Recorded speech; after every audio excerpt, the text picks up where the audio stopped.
आगम शास्त्र में 5 भाव बताए गए हैं, पर, व्यूह, विभव, अंतर्यामी और अर्चा। ध्यान से सुनेंगे, गंभीर विषय। पर, व्यूह, विभव, अंतर्यामी और अर्चा, 5 प्रकार के आगम शास्त्रों में वर्णन है भगवान तक पहुंचने के लिए। पर जो भगवान वैकुंठ में जो निवास करते हैं, पर अवतार बड़े ही दुर्लभ है। वैकुंठ तक हम लोग कहां पहुंच पाएंगे। व्यूह, व्यूह रूप में 4 रूप में भगवान आए। भगवान राम, लक्ष्मण, भरत और शत्रुघ्न। भगवान श्री कृष्ण प्रद्युम्न, भगवान श्री कृष्ण प्रद्युम्न, अनिरुद्ध और शाम। ये भगवान 4 भगवान के 4 व्यूह रूप है जो त्रेता, जो द्वापर में हुआ। विभव रूप भगवान का, जैसे विभव रूप में नरसिंह भगवान बन करके आए, वामन भगवान, ये सब भगवान के विभव रूप है जो त्रेता में हुआ। नरसिंह भगवान अवतार लिए सतयुग में। पर, व्यूह, विभव, अंतर्यामी, हम सब के भीतर परमात्मा का वास है ना।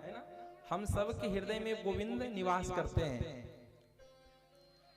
लेकिन क्या हम गोविंद का दर्शन कर पाते हैं? करते हैं क्या? नहीं। हमारे भीतर भी भगवान है और आपके भीतर भी भगवान है, अंतर्यामी। हम क्या कहते हैं कि संसार में दुनिया से छिपाने के लिए लोग नाना प्रकार के कृत्य करते हैं ना। ये बताओ, कमरा को बंद कर दो, बाहर से ताला लगा दो, संसार के लोग नहीं देखेंगे, लेकिन क्या परमात्मा देखेंगे कि नहीं देखेंगे? अंतर्यामी रूप से तो हर एक जीव के भीतर भगवान का वास है ना। लेकिन फिर भी जानते हुए भगवान को हम महसूस नहीं कर पा रहे हैं।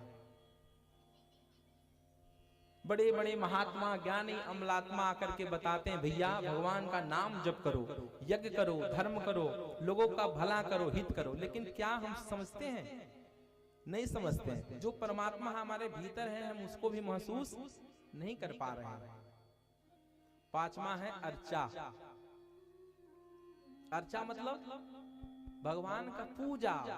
जो आपके घर में विग्रह है, उन विग्रहों का सेवा करना, चंदन लगाना, पुष्प चढ़ाना, धूप दिखाना, दीप दिखाना, ये हम कर सकते हैं। कर सकते हैं ना? कर सकते हैं कि नहीं कर सकते हैं? करते भी हैं, माताएं करते हैं, सभी करते हैं, हम भी करते हैं। अर्चावतार, भगवान को प्रसन्न करने के लिए जो 5वीं पद्धति है वो है अर्चावतार। इसको हम सब कर सकते हैं। भगवान का सुंदर श्रृंगार किए, सुंदर सुंदर फूलों का हार पहनाए, चंदन लगाए, बढ़िया सा इत्र खरीद के लाए। लोग अपने लिए तो ब्रांडेड सेंट खरीद के लाते हैं, और भगवान के लिए 20 रुपए वाला खरीद के लाते हैं, जिसमें सुगंध तो दूर की बात है, बंधुओं, बदबू रहता है। क्यों? क्योंकि भगवान के प्रति मेरा विश्वास ही नहीं है, मूर्ति मान रहे हैं। और एक जगह वर्णन आया है, मात्र योनि परीक्षा। जो व्यक्ति, जो जीव कहता है कि हमारे घर में मूर्ति बहुत सारे हैं महाराज जी, वो समझो कि बहुत बड़ा अपराध कर रहा है।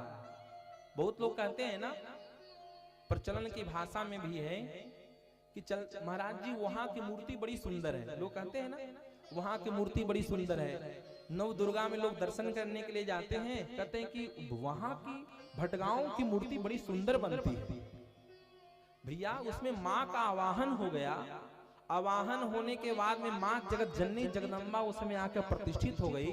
वो मूर्ति नहीं है, वो साक्षात माँ है। और जो व्यक्ति ऐसा कहता है, और कोई स्त्री हो या कोई पुरुष उसको कोई कहे कि क्या प्रमाण है कि पुरुष हो, अपना तुम चिन्ह बताओ, उसी प्रकार से अपराध लगता है उस जीव को। इसीलिए घर के विग्रहों को कभी मूर्ति नहीं कहना चाहिए। मेरे भगवान हैं, मेरे आराध्य हैं।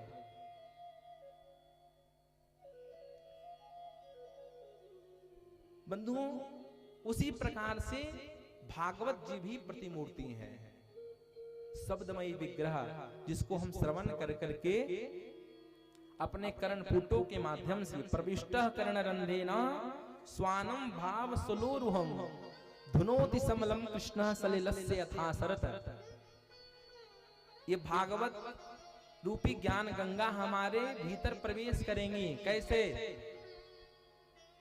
प्रविष्टः कर्णरंध्रेण, हमारे कान के रास्ते से, प्रविष्टः कर्णरंध्रेण स्वानम भाव सुलोरुहम, भगवान कान के माध्यम से आते हैं और जीव के हृदय में झांक करके देखते हैं कि मेरे लिए बैठने की योग्य भूमि है कि नहीं है, इसका हृदय में आसन है कि नहीं है।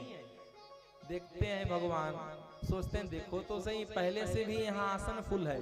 काम, क्रोध, लोभ, मोह, ईर्ष्या, दंभ, अहंकार, भगवान कहते हैं नहीं नहीं नहीं, यहाँ तो पहले से हृदय बुक है, कमरे बुक हैं, इसलिए भगवान इस रास्ते से प्रवेश करते हैं, इधर से निकल करके चले जाते हैं। कुछ दूसरे भक्त का हृदय ढूंढते हैं, वहां मिलता है वहां बैठते, नहीं तो वहां से भी निकल करके किसी तीसरे के पास चले जाते हैं।